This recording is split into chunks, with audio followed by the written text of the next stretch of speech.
Okay, well, we still got the glass going. It's taking a bit of time. What I'm going to do is just put a couple of items away here. Just get rid of some stuff, make some room, start picking up some of that glass. And working on what we needed. We need induction smelter, we need a machine frame, so that's what we need first of all, is that machine frame. Don't need any copper wires right at the moment. Let's see if we've got... Whoops. Make that machine frame. I need a redstone coil. Do I have some redstone somewhere? I do have redstone, it's not a problem.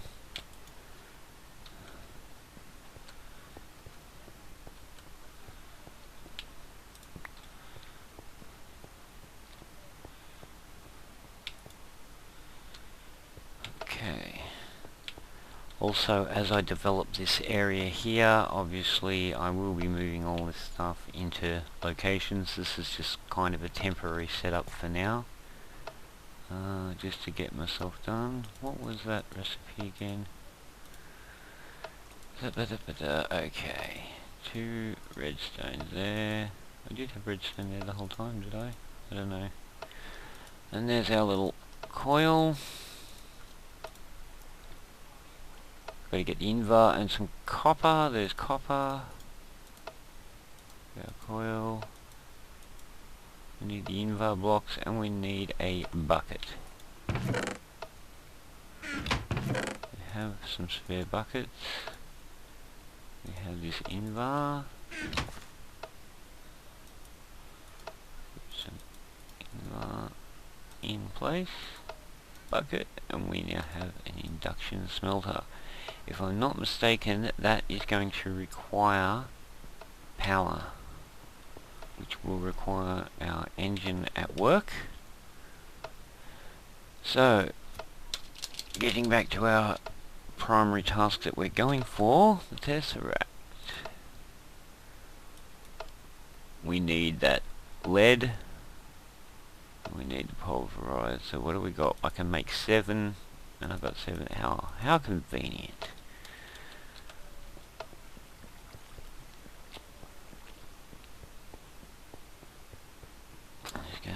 Down here, I've got a pulverizer attached at the moment. Whoops, too far. It's got a little bit of power left in it. I've just been grinding coal dust because that's going to go towards some solar panels to get me some electricity, industrial craft electricity running. One of the things we kind of wanted to deliberately do, we had all these power converters and stuff which are in place at the moment. We now want to sort of work with isolated power systems so that we don't have buildcraft engines driving electricity into industrial craft machines and stuff. We've got to keep it all made by its own items, own mods and things like that, just for the challenge. Just so it's, because otherwise what I used to do, I put a power converter on the end of that engine that I've got with all of the combustion engines. That pumps megajoules into the power converter, converts that into EU. That EU goes into an MFSU, and then I've just got like crap tons of power generating an MFSU just from all the fuel that I collect, oil and fuel. It ends up being quite a lot of power really quickly. You can leave it on, and like I don't have to have it on that long to charge an MFSU. Put that into a charge pad for our quantum suits. Everything was, we had quite a lot of power going. Still going to get there, have a similar system. It'll just take a bit longer with isolated systems. It's going to take me quite a lot of solar panels to get to the point where I can actually charge up a Lapatronic charge pad to decent rates. We now have an induction smelter. What I wanted to do was just, I don't know if that thing works like the charge pads. I don't know. Those who are familiar with the charge pads will know when you try and remove one that's got charge in it, it actually does you a lot of harm. if you're not wearing a supercharged quantum suit and you remove a fully charged lap pack, it's almost certain to kill you. Those charge pads, they're quite nasty. I don't know if these things are going to have the same effect. I don't quite want to take that chance. I'm just putting a little piece of coal in there just to pulverize it and remove the last of the energy that's in there.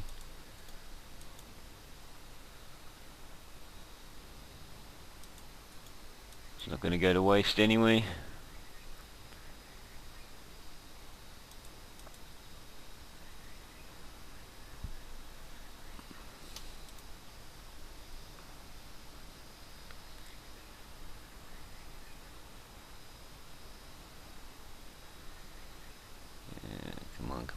Come on. It takes a bit of power actually.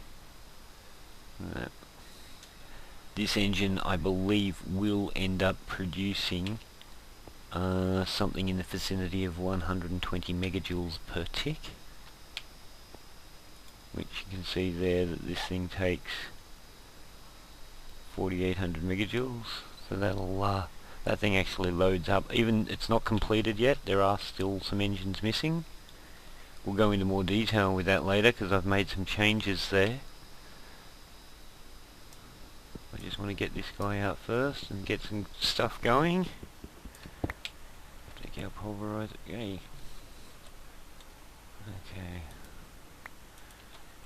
Little bouncy trick that our pipes do, which is quite amusing. Now, did I forget to bring the induction smelter with me? Did too. That's very clever. This is why it takes me a long time to get anything done. Where's I got that damn thing? There it is. Right, just put that back there.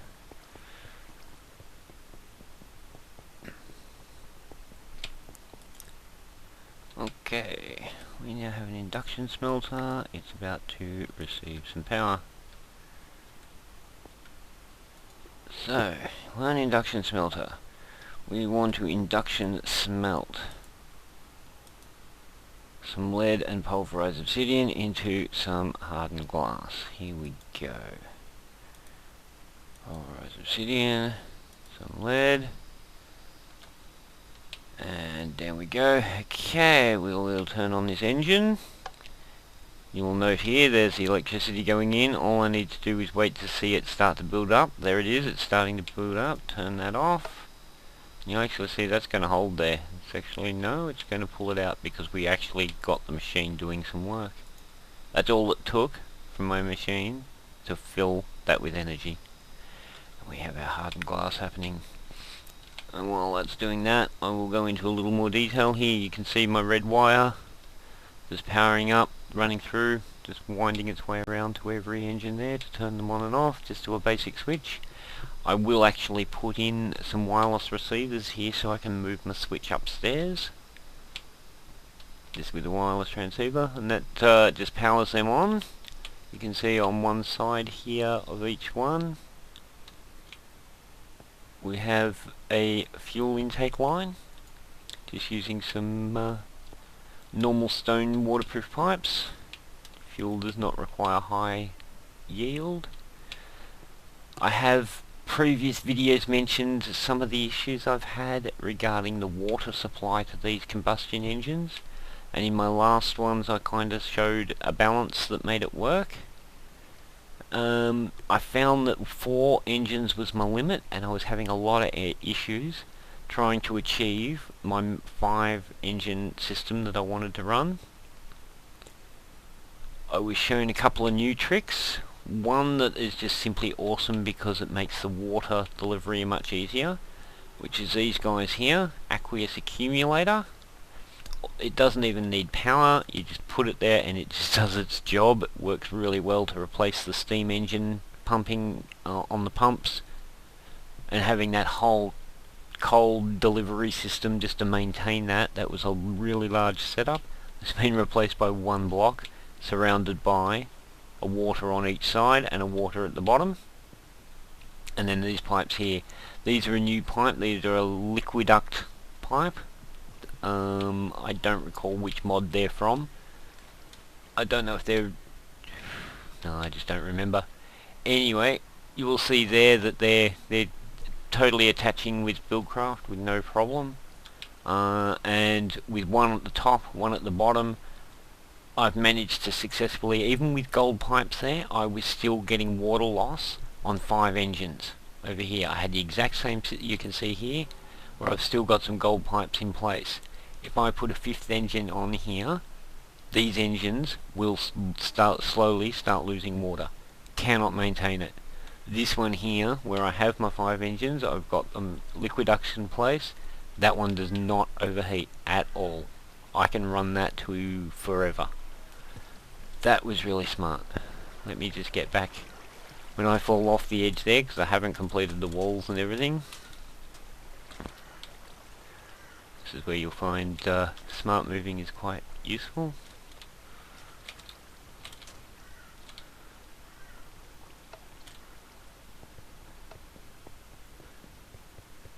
Get back down in there. Okay. So yes, those pipes seem to be fixing my problem. I had it at first with just one at the bottom. It still wasn't enough. I did need the these accumulators at top and bottom delivering, but now I can run these things pretty much to infinity. On the last edition, which had an engine much like this, you'll see the very basic groundwork to it in a video I've done before that was dealing with a couple of things, the drop plate. Excuse me.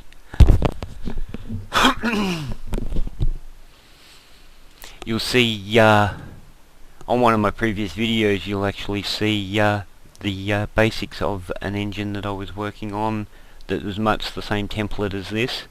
So I had a lot of groundwork using that. I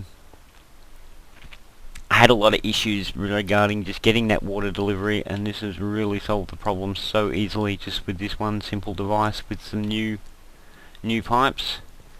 On the previous one, which is something I will go into in this video, in this series at least. I won't go into it today, but I did use gates on the engines, and they did have me a little curious at first, and then as soon as I did realise how they worked, they were a really useful tool.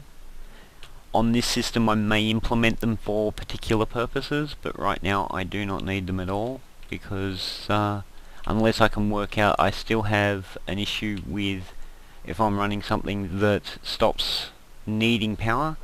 As you saw before, these will build up power and overload, the gold pipes will explode. There is a new pipe power system that I've seen, I think by the same in the same mod as these pipes.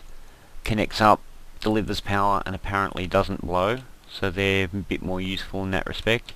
But of course I still don't want to use up all my fuel running engines to something that's not in use. So if I can find, I believe there's ways to use gates to detect that and turn on and off engines, because that's basically what gates do, is control when engines work or not. I'll go then to them in a later date because they are kind of useful, and I'll probably still find use for them yet. We'll go up and have a look at how our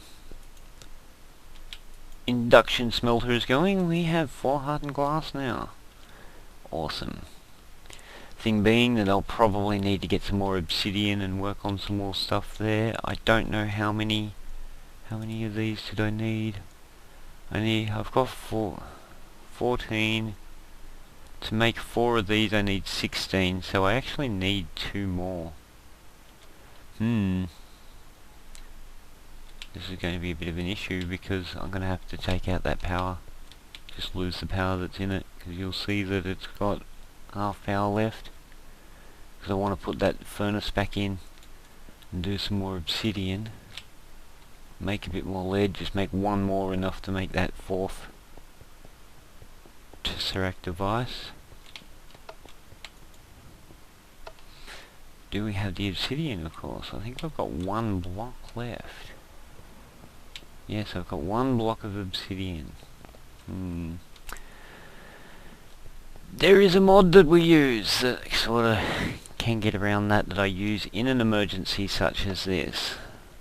If I have some natural wood, because these rubber woods I don't think work, we have the equivalence exchange, which in emergencies I have my little minium stone items over here. Oh, I do have one in my possession, how about that? I don't think it works with rubber wood, however.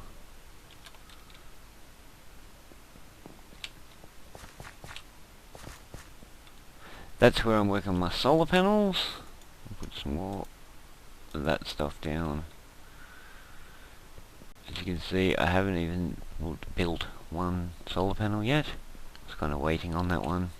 There's a lot of stuff that I could have started on that I was waiting on because I want to video it.